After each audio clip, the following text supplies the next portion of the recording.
میری اماں اکثر کہتی تھی مرد کبھی بوڑھا نہیں ہوتا۔ مجھے ان کی یہ بات بہت عجیب لگتی تھی۔ میری اماں بیمار تھیں، وہ بستر مرگ سے لگی ہوئی تھیں۔ رشتہ دار ان کی خیر خیریت کو آتے تو وہ سب سے کہتی کہ میرے مرنے کے بعد میری بیٹی کا خیال رکھنا، میری بیٹی پر ظلم نہ کرنا۔ میں اماں کی باتیں سن کر اکثر رونے لگتی اور وہ خود بھی رو پڑتی۔ ابا کو اماں سے محبت تھی، لیکن اتنی زیادہ نہیں کہ وہ ان کے گھٹنے سے لگ کر بیٹھ جاتے۔ ویسے بھی جب سے میں نے ہوش سنبھالا تھا اماں کو بیمار ہی دیکھا تھا۔ اماں کا بہت اچھے اور بڑے ہسپتال میں علاج ہو رہا تھا، کیونکہ ہمارے پاس پیسوں کی کمی نہیں تھی۔ کمی تو تھی شاید اچھی قسمت کی۔ ساری کوششوں کے باوجود بھی اماں ٹھیک نہیں ہو پا رہی تھی، اور پھر ایک رات انہوں نے مجھے اپنے پاس بٹھایا اور مجھ سے خوب باتیں کی۔ وہ مجھے بہت ساری نصیحتیں کر رہی تھیں۔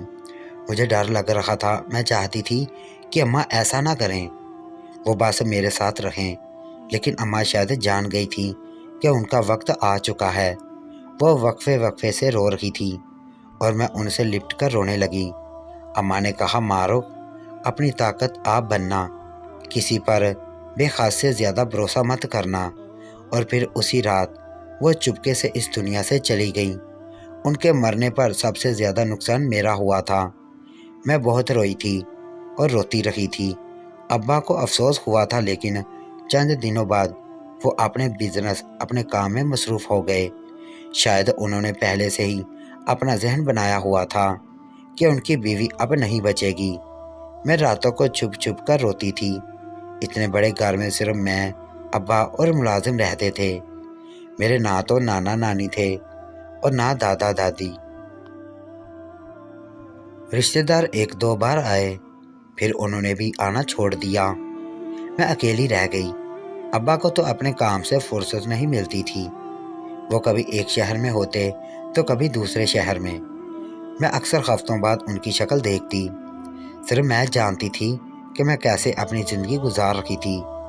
رات کو مجھے ڈر لگتا تھا، ماں کی یاد آتی تھی تو میں سسک کر روتی تھی۔ پھر ایک دن ہم دوسرے شہر میں شفٹ ہو گئے۔ ابا نے ایسا کیوں کیا تھا میں نہیں جانتی تھی۔ یہاں مجھے انہوں نے بہت بڑے اور اچھے اسکول میں داخل کرایا۔ ڈرائیور مجھے لینے اور چھوڑنے جاتا تھا۔ میرا کوئی دوست نہیں تھا۔ میں ہر وقت ڈری سہمی رہتی تھی۔ پھر مجھے وہ ملی جس کا نام زونی تھا۔ اس کے آنے کے بعد میری زندگی مکمل طور پر بدل گئی۔ اب سوچتی ہوں کہ کاش وہ میری زندگی میں نہ آئی ہوتی، کاش میری اس سے دوستی نہ ہوئی ہوتی، کاش میں اسے اپنے گھر نہ لائی ہوتی، اور کاش میں نے اماں کی اس بات کو یاد رکھا ہوتا کہ اپنے علاوہ کسی پر بھی بھروسہ مت کرنا، تو آج یہ سب نہ ہوتا۔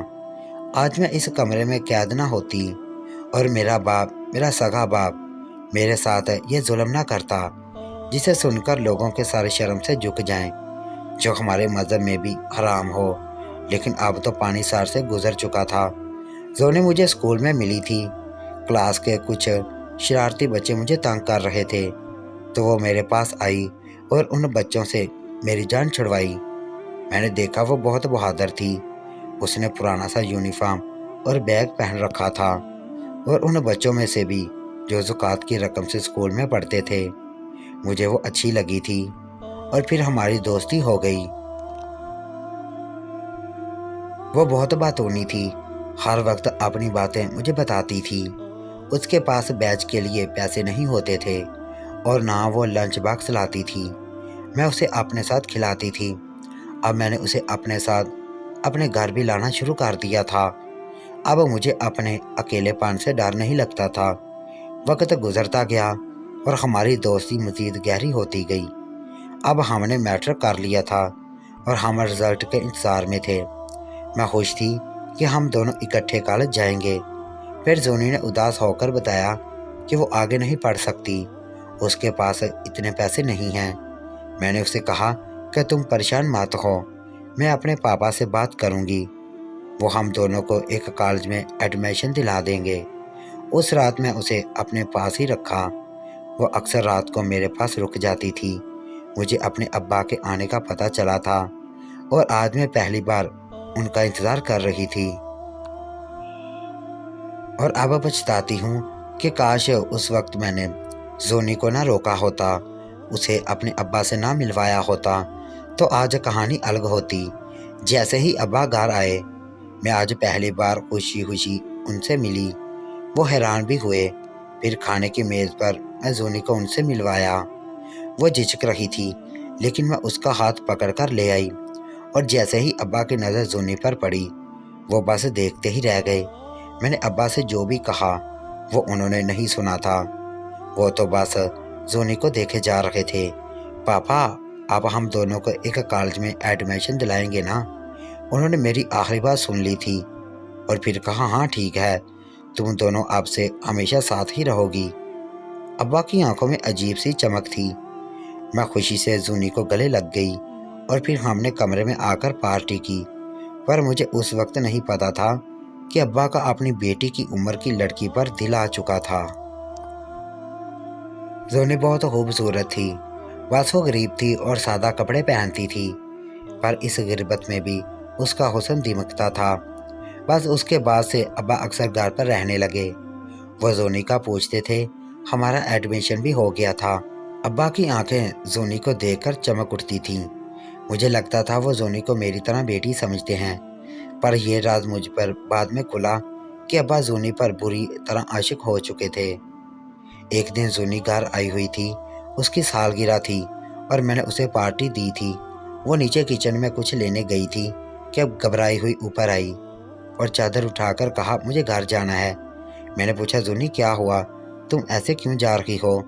تو کہنے لگی، وہ اماں کی طبیعت خراب ہے، مجھے جانا ہوگا۔ اور پھر وہ تیزی سے کمرے سے نکل گئی۔ ایسا پہلے کبھی نہیں ہوا تھا۔ میں پریشان ہو گئی اور پھر سجے سنورے کمرے کو دیکھا اور میز پر رکھے خوبصورت کیک کو۔ سب ضائع ہو گیا تھا۔ زونی کے جانے کے کچھ دیر بعد ابا اوپر آئے تھے۔ میرے کمرے میں انہوں نے کہا، یہ گفٹ زونی کو دے دینا، اس کی سالگرہ کا تحفہ ہے۔ جب میں نے باکس کھول کر دیکھا تو میں حیران رہ گئی۔ وہ سونے کا ایک سیٹ تھا۔ میں نے بے ساختہ ابا کی جانب دیکھا۔ انہوں نے کبھی مجھے تو اتنا مہنگا گفٹ نہیں دیا تھا۔ وہ کچھ دیر بیٹھے رہے پھر چلے گئے۔ میں نے محسوس کیا تھا وہ مجھ سے کچھ کہنا چاہتے تھے پر کہہ نہیں پا رہے تھے۔ اگلے دن زونی کالج نہیں آئی اور پھر وہ کئی دن تک نہیں آئی۔ میں بہت پریشان ہوئی اور پھر ایک دن وہ ابا کی گاڑی سے ان کے ساتھ گھر میں داخل ہوئی۔ میں اسے دیکھتے ہی اس کی جانب لپکی، پھر ٹھٹک کر رک گئی کیونکہ ابا نے اس کا ہاتھ تھام رکھا تھا۔